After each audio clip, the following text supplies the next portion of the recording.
Good morning students. Welcome to our online classes. This lecture is for class 5th subject science.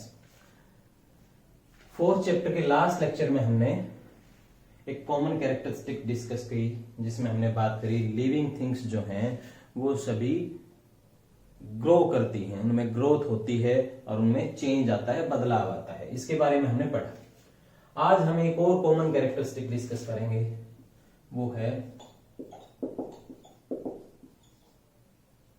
living things need energy। Living things को energy की जरूरत पड़ती है, सभी को ऊर्जा की जरूरत पड़ती है। वो लिविंग थिंग्स चाहे प्लांट हों, चाहे एनिमल्स हों, या फिर ह्यूमन बींग्स की मैं बात करूं, सभी को एनर्जी की जरूरत पड़ती है। अब बात आती है कि लिविंग थिंग्स को एनर्जी मिलती कहां से है। Get energy from food। जो हम खाना खाते हैं, भोजन जो भी हम लेते हैं, या फिर एनिमल्स जो फूड कंज्यूम करते हैं, उससे उन्हें एनर्जी मिलती है, ऊर्जा मिलती है। अब इसमें नेक्स्ट पॉइंट फिर आ जाता है कि फूड जो है वो हमें कैसे मिलेगा। अब इसमें भी फिर कैटेगरी की अगर मैं बात करूं, animals are dependent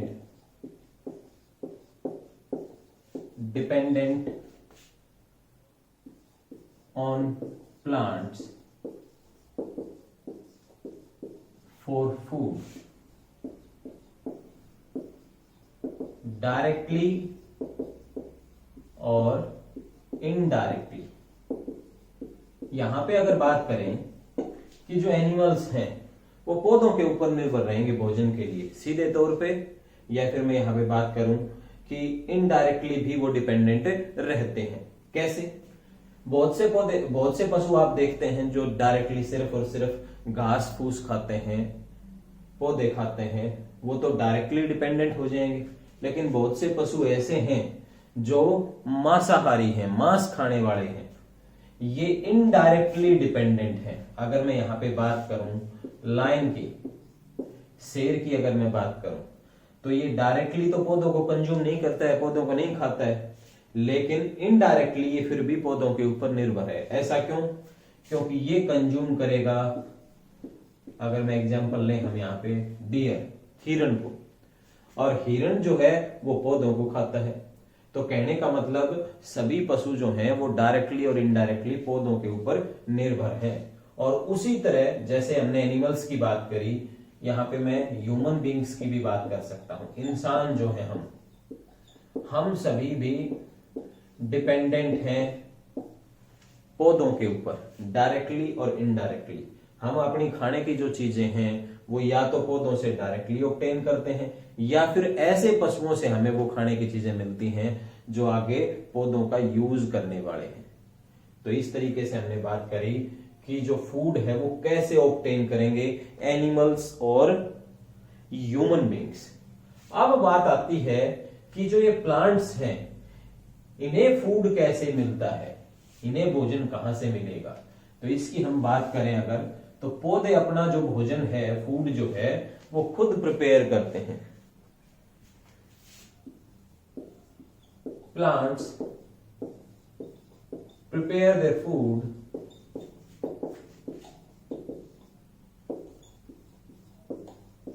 by photosynthesis process। photosynthesis process, Hindi में इसे आप प्रकाश संश्लेषण प्रक्रिया भी बोलते हैं, जिसके जरिए पौधे अपना भोजन बनाते हैं। अब यहां पे अगर मैं बात करूं कि ये फोटोसिंथेसिस अब होती कैसे है, तो इसके लिए रिक्वायरमेंट जो है पौधे को, जिन चीजों की जरूरत पड़ेगी, पहले उनकी बात मैं अगर करूं तो कार्बन डाइऑक्साइड,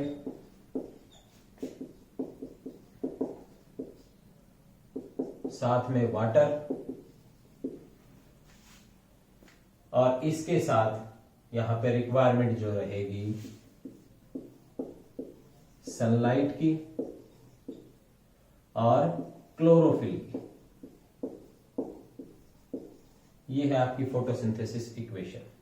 और इसमें फिर प्रिपेयर करते हैं ये फूड प्लस ऑक्सीजन। यहां पे अगर मैं बात करूं, पौधे कार्बन डाइऑक्साइड लेते हैं एयर से, वाटर मिलेगा लैंड से अपने रूट्स के जरिए। अब बात आती है सनलाइट मिलती है सन से, तो क्लोरोफिल का क्या रोल है? क्लोरोफिल एक ग्रीन सब्सटेंस है, green substance present in leaves, पत्तियों में जो मौजूद रहता है, एक ऐसा हरा पदार्थ है। अब बात आती है कि इसका अपना रोल क्या है, इसका काम क्या है। तो ये जो क्लोरोफिल है ये सनलाइट को ट्रैप करके रखता है और ये सनलाइट फिर फोटोसिंथेसिस प्रोसेस में यूज होगी और यहाँ पे पौधा जो है वो अपना भोजन बनाएगा और ऑक्सीजन भी रिलीज करेगा, ऑक्सीजन भी छोड़ेगा। ये सारी प्रोसेस की मैं अगर बात करूं तो जनरली ये जो प्रोसेस है ये लीव्स के अंदर होती है। ज्यादातर पौधों में ये जो प्रक्रिया है फोटोसिंथेसिस ये पत्तियों में होती है ज्यादातर केसेस में। अब यहां पे ये हमने बात करी क्लोरोफिल के बारे में, बात करी हमने, या फोटोसिंथेसिस प्रोसेस के बारे में बात करी। इसके जरिए फूड प्रिपेयर कर लिया पौधे ने, उसका कुछ पार्ट तो वो पौधा खुद यूज कर लेता है और कुछ पार्ट फिर जो एनिमल्स हैं वो उस पौधे से लेते हैं या फिर उस पौधे के ऊपर डिपेंडेंट रहते हैं फूड के लिए। तो इस तरीके से हमने यहां पे फोटोसिंथेसिस की बात करी। नेक्स्ट अगर मैं यहां पे बात करूं, अब बात आती है कि फूड की प्रिपरेशन तो हो गई, अब इस फूड से एनर्जी कैसे मिलेगी, ऊर्जा कैसे मिलेगी। तो इसके लिए बात अगर करें, लिविंग थिंग्स get energy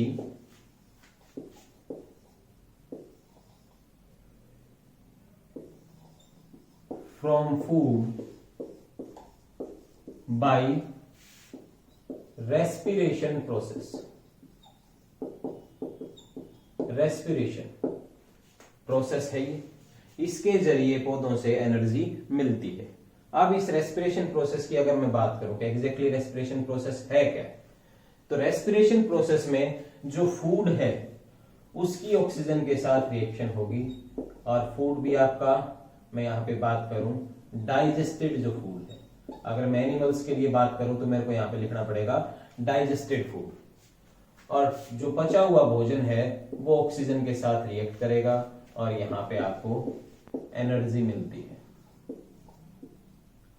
साथ में कार्बन डाइऑक्साइड रिलीज होगी। अब इस प्रोसेस की मैं अगर बात करूं, ये प्रोसेस होती है सेल्स के अंदर, लिविंग थिंग्स की सेल्स में, कोशिकाओं में ये प्रक्रिया होती है। अब यहां पे बात अगर करें, सिंपल केस हमने लिया यहां पे कि सेल्स के अंदर ये हो रहा है। अब जो ऑक्सीजन लेने का काम है, आपने देखा हम सभी लंग्स के जरिए, फेफड़ों के जरिए हम सांस अंदर लेते हैं और वो ऑक्सीजन जो है, जो एयर के साथ हमने इनहेल करी, शरीर के अंदर जो गई, वो ऑक्सीजन फिर डाइजेस्टेड फूड के साथ रिएक्ट करती है, क्रिया करती है और हमें एनर्जी मिलेगी और साथ में कार्बन डाइऑक्साइड भी रिलीज होती है। लेकिन अब बात आती है कि ये जो ऑक्सीजन अलग अलग टाइप के जो एनिमल्स हैं या फिर मैं प्लांट की बात करूं, ये कैसे पहुंचेगी उस लिविंग थिंग के अंदर, उसकी अगर मैं बात करूं तो इस केस में रहेगा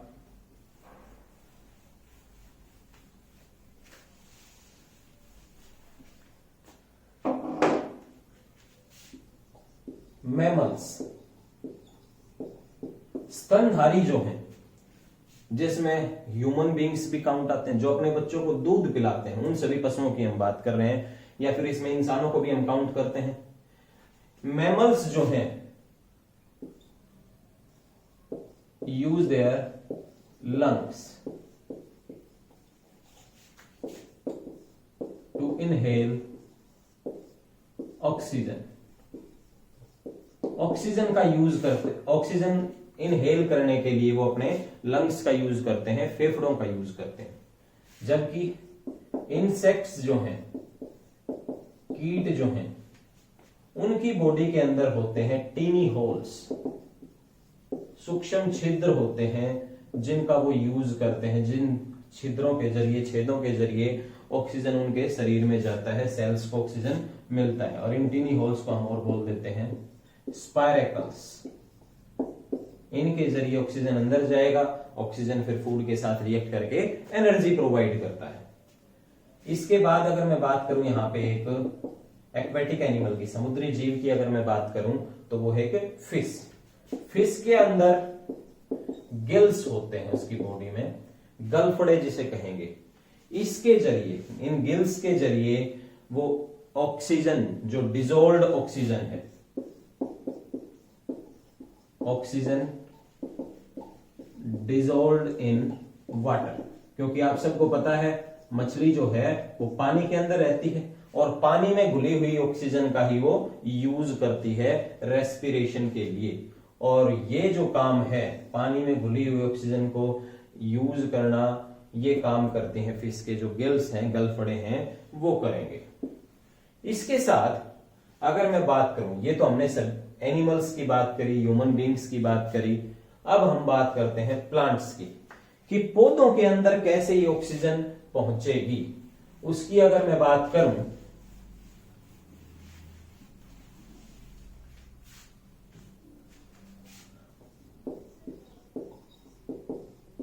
प्लांट्स की, अगर मैं बात करूं तो प्लांट्स के अंदर on leaves surface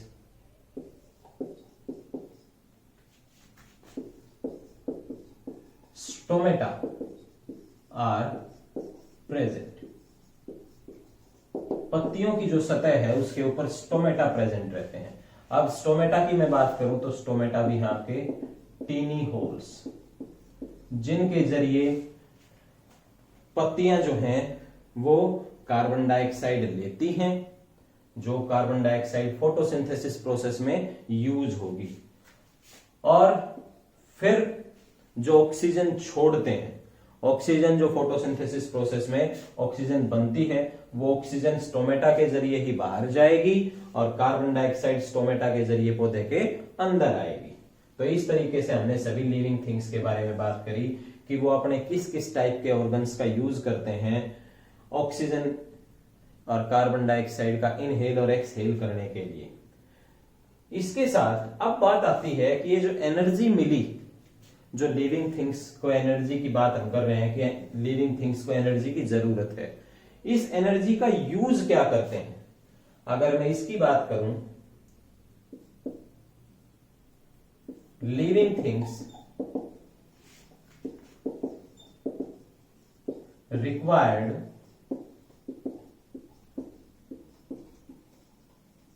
energy for movement,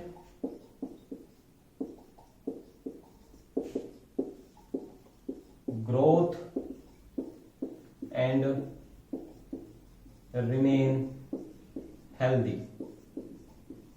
सभी जो जीवित जीव हैं उन्हें एनर्जी की जरूरत पड़ती है मूवमेंट के लिए। अब हम मूव कर रहे हैं, एक जगह से दूसरी जगह चल रहे हैं, तो उसमें एनर्जी की जरूरत पड़ती है। हमारे जो बॉडी ऑर्गन्स हैं, शरीर के अंग हैं, तो उनकी मूवमेंट के लिए एनर्जी की जरूरत पड़ती है। बात करें फिर ग्रोथ की, कि हमारे शरीर की जो ग्रोथ हो रही है उसके लिए भी एनर्जी की जरूरत पड़ती है, और हम स्वस्थ रहें, स्वस्थ रहने के लिए भी एनर्जी का यूज होता है। तो ये हमने आज का जो टॉपिक था हमारा, लिविंग थिंग्स नीड एनर्जी, ये जो कैरेक्टरिस्टिक, कॉमन कैरेक्टरिस्टिक हम लिविंग थिंग्स में डिस्कस कर रहे थे, ये कंप्लीट होता है। नेक्स्ट लेक्चर में हम नेक्स्ट टॉपिक डिस्कस करेंगे। Thank you.